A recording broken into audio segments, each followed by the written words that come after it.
It is folly that we are ruled by a class of firstborns. Men whose sole claim to lordship is being first to crawl out of their mother's womb. Most of them do nothing but squander their opportunities. Sometimes it is a second son's duty to depose his incompetent brother and rule in his stead. I am one such man, and you, young squire, might one day become one as well. Yet even I do not compare to Thoros the Great.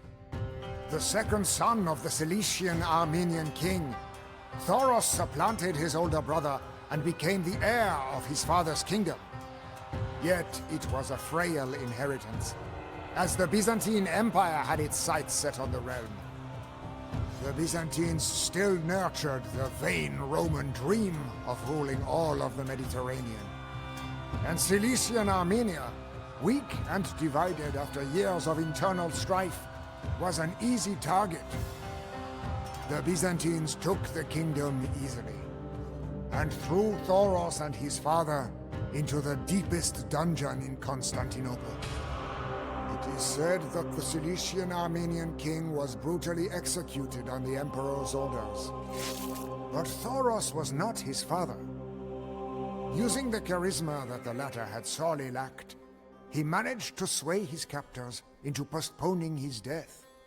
Some even whisper that Thoros seduced a Greek princess into helping him escape the prison and board a ship to Cilicia.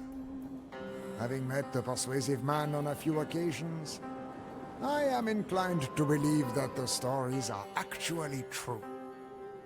Now an outlaw with no following, Thoros found his homeland overrun and his family seat occupied by Byzantine forces. The once proud kingdom was in a sorry state, one which the landless prince was determined to change.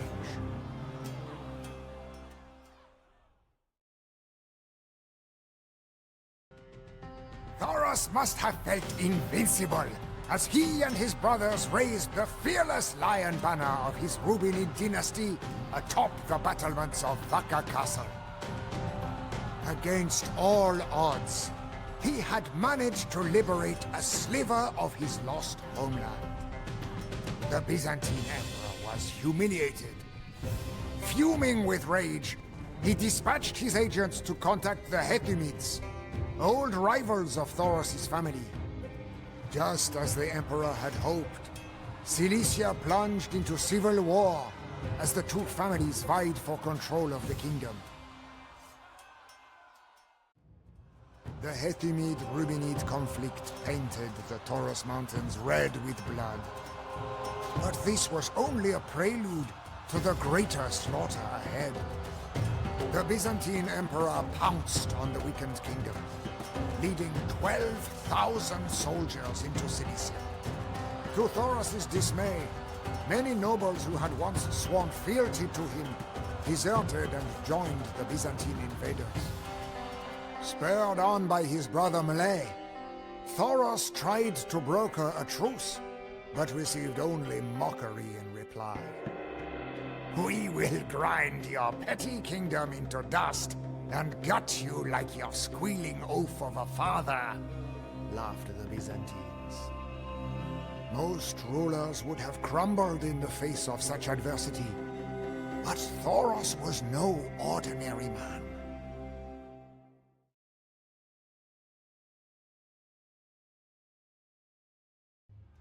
A mere 7,000 men stood by Thoros and his brothers against a Byzantine army twice that size. And yet, it was the Cilician Armenians who won a resounding victory. The Byzantine generals expected an easy win, but Thoros seized the initiative. His ferocious assaults shocked the overconfident Byzantines, whose organized lines swiftly collapsed into a chaotic rout. The Byzantine emperor retreated, ransoming his captured generals at a humiliating cost. Thoros kept not a single coin for himself, instead handsomely rewarding those followers who had remained loyal. Those who had betrayed him were paid in iron rather than gold. Unable to defeat the Cilician Armenians in the field, the Byzantine emperor turned to both pen and coin. Soon, he was hatching a new plot to bring the defiant prince to his knees. Rumors from the south had reached his ears. They bore the name of a merciless crusader, fighting for gold and personal glory, a second son to be Thoros' match.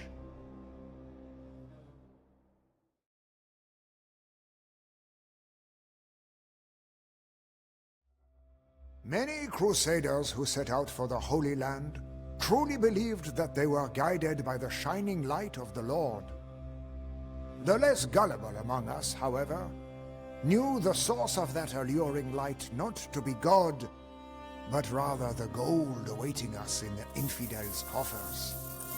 Before long, God's voice called most of the knights back to their comfortable estates in Europe, and they were quick to heed it. I, however, remained in the Holy Land.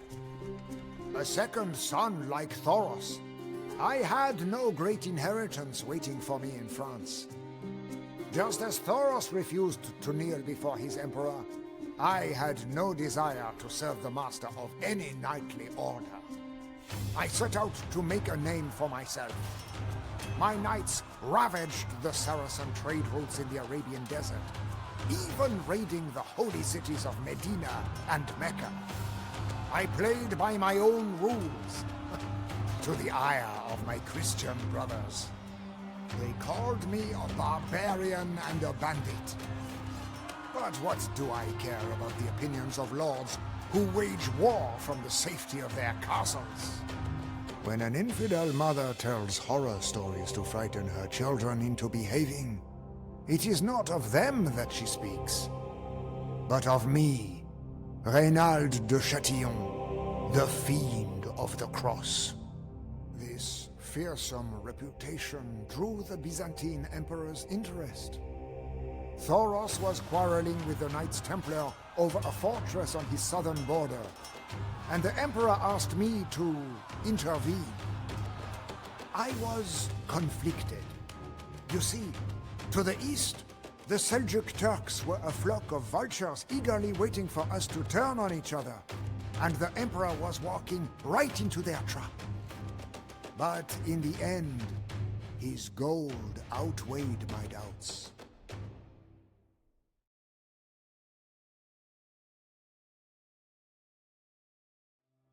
Those who need to buy their followers' loyalty should always pay their debts. The Byzantine emperor had apparently never learned this lesson. Having fulfilled my side of the bargain, I waited in vain for my blood money. Whether the emperor had promised me too much, or had never intended to pay me in the first place, mattered little.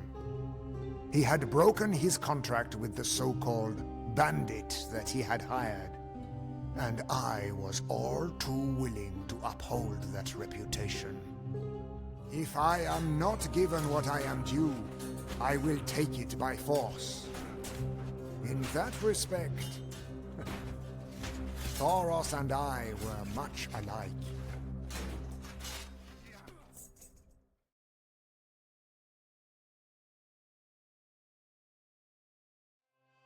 A few months ago, I was still at war with Thoros and his brothers. Now, we sit together in a tent, plotting our mutual revenge against the Byzantines. We would attack the Emperor where he least expected us, in Cyprus. Settled by both Greeks and Romans, at one point a tributary to an Eastern Caliph, and now a Byzantine province grown wealthy through trade. The island undoubtedly had an eventful history. But Thoros and I were not looking for trading partners. We came as raiders, ready to write a new, bloody chapter of the island's chronicle.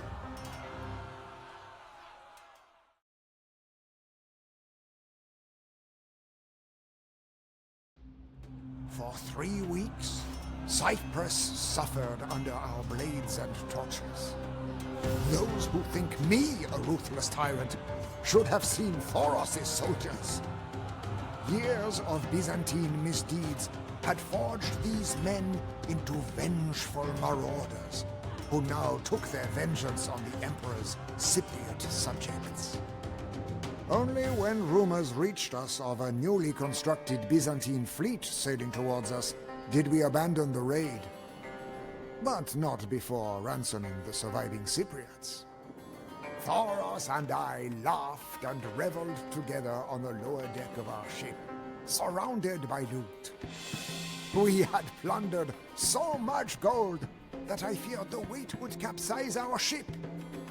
In our merriment, we imagined how the Emperor would rage in his palace once he had learned that we had been behind the raid.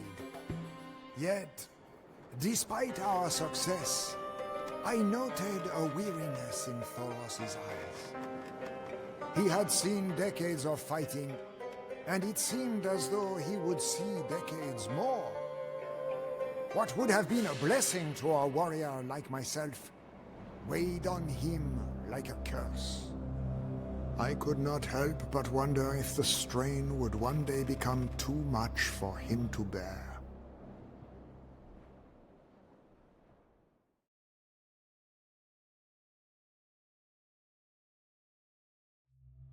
Our success had made us careless. Now it was the Emperor's turn to strike at us. And he did so where we least expected. Instead of relieving Cyprus, he sailed his new fleet straight to Cilicia.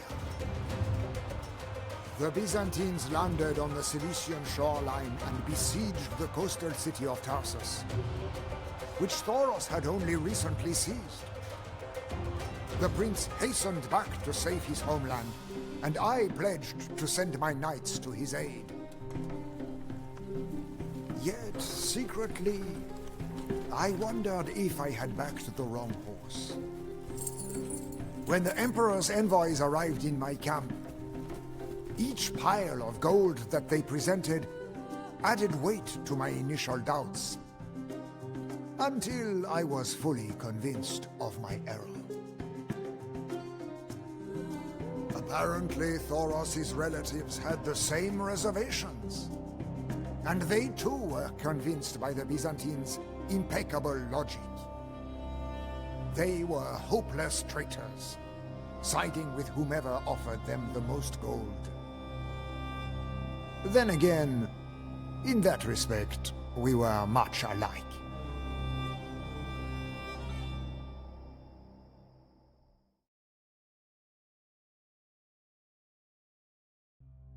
When you summit a peak and there is no way to go but down again, some men feel a strange sense of despair, as if they suddenly understand the futility of the entire pursuit. The same is true of men like Thoros, whose mountains to overcome are not physical, but political. Perhaps it was this sense of having accomplished everything he set out to do that made him relinquish the throne. Or maybe he was simply fed up with the constant cycle of false promises, short-lived alliances, and treacherous friends that is politics. Either way, it was in this moment of triumph, when all of his enemies, Byzantines, Seljuks, and crusaders alike, had been pushed back, that Thoros abdicated and left the throne to his eldest son. The strain that I had once seen in him had finally become too much. He walked away from his life's accomplishments, discarding the crown for which he had fought so hard, and strode up into the mountains. From what I hear, he now lives among the monks in an isolated monastery, far from bustling courts and scream-filled battlefields. I have heard others applaud his wisdom in relinquishing earthly desires in the hope of finding peace. If that is wisdom, then I am no wise man. Nor will I ever be. I was and will remain a restless warrior, a servant of shifting masters, behind whose ever-changing mask rests an opportunistic ruthless mercenary in that respect. Thoros and I are not alike.